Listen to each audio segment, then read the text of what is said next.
pelajaran yang kita dapatkan dari sholat kita hari ini.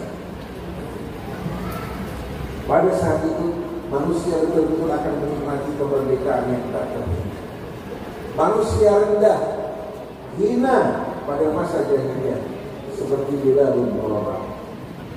Begitu masuk ke dalam Islam, mendapatkan pendidikan dari Nabi kita, pada saat itu dia menyadari bahwa dirinya sebetulnya adalah manusia mulia yang dicoba dan diuji oleh Allah sebagai khalifah. Dia duduk bersama Abbas bin Abdul Muttalib paman Rasul, bersama Abu Bakar, Umar, Utsman, Ali, duduk sederajat bersama mereka. Mereka tidak merasa lebih mulia daripadanya, dan dia tidak merasa lebih rendah dari mereka. Begitu juga Salman Al-Farisi yang berasal dari Persia, bukan dari bangsa Arab. Bagaimana hadirin sekalian ketika kaum Ansar memperebutkan beliau, kaum Muhajirin juga memperebutkan beliau. Kaum Muhajirin mengatakan, kamu dari kami karena kamu hijrah meninggalkan tanah air untuk Rasulullah. Yang satu lagi mengatakan tidak, dia berdiam bersama kaum Ansar yang bahagia dari kami. Rasulullah mengatakan, la, Salman bin Abu Bait, Salman dari kami keluarga Rasul. Walaupun bukan darahnya kembali kepada Rasulullah, tapi iman cintanya kepada Allah dan Rasul yang pengorbanannya memasukkan dia ke dalam keluarga kami. Dan di hari kemudian nanti pada jamaah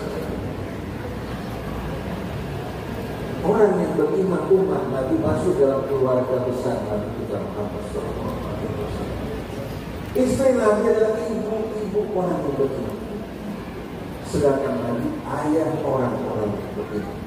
Al-Nabiyyu awla bil mu'minina min anfusihim wa azwajuhum ummahatuhum. Perhatikan, mana yang lebih besar, cinta seorang ayah ibu kepada anaknya, apa cinta Nabi pada umatnya?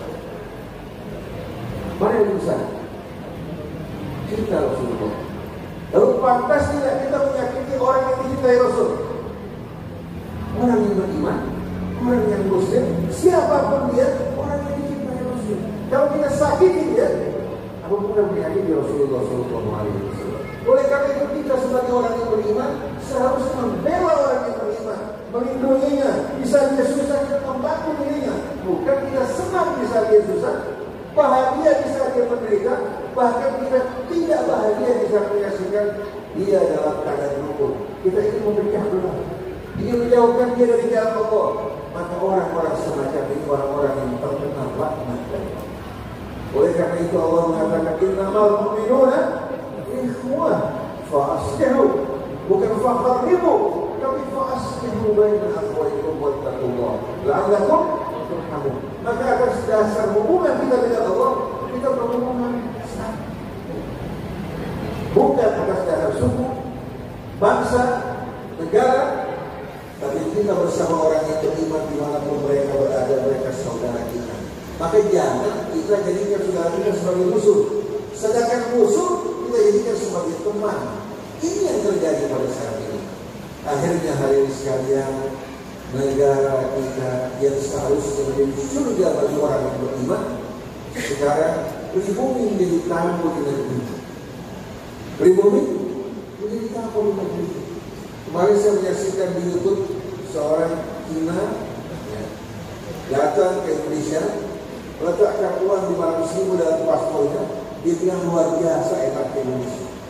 Begitu kita taruh uang 500.000, barang-barang kita tidak diperiksa, semuanya masuk dengan mudah. Kita tidak tahu apa yang dibawa. Betul nggak bisa? Kenapa? Karena cinta pada dunia akhirnya menjadikan diri sebagai mudah. Bukan orang yang merdeka. Sedangkan orang yang beriman, orang yang diajarkan oleh Nabi kita untuk menjadi manusia merdeka, itu yang dibuktikan melalui Bilal. Walaupun diinjak, disiksa, dijemur di matahari, ketika diperintahkan untuk kembali ke dalam kejahiliahan, dia mengatakan enggak.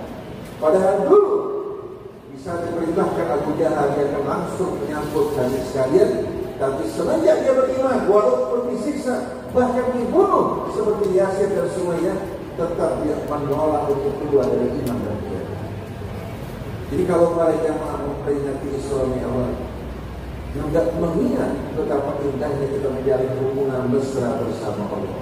Tidak ada yang hina, tidak ada yang rendah. Semuanya mulia di hadapan menengadahkan tangannya kepada Allah, Allah akan kabulkan permintaan. Seorang wanita mengeluh tentang suaminya. Saya bilang, saya nggak mampu. Kalau saya marahin suami kamu, saya berikan nasihat, dia akan marah sama kamu. Dan buka rahasia. Tapi ada jalan kamu nunduk kepada Allah. Sujud di hadapan Allah. Mohon pada Allah memberikan hidayah buat suami kamu. Mengubah akhlaknya, melembutkan hatinya. Saya yakin kalau kamu betul-betul terus berdoa, Allah akan kabulkan permintaan kamu. Tapi jangan lupai, suami. Suami juga jangan menyupai istri. Begitu pula orang tua jangan menyupai anak. Ini hadirin sekalian, yang pertama ingin saya tegaskan untuk diri saya sendiri. Kita mengutamakan Allah, menjalin hubungan yang mesra bersama Allah lebih daripada hubungan. Kalau kita susah, datang kepada Allah. Kita berharap, mohon pada Allah, sebagaimana yang Allah ajarkan setiap kali kita sholat. Ia akan bodoh, ia akan sekali.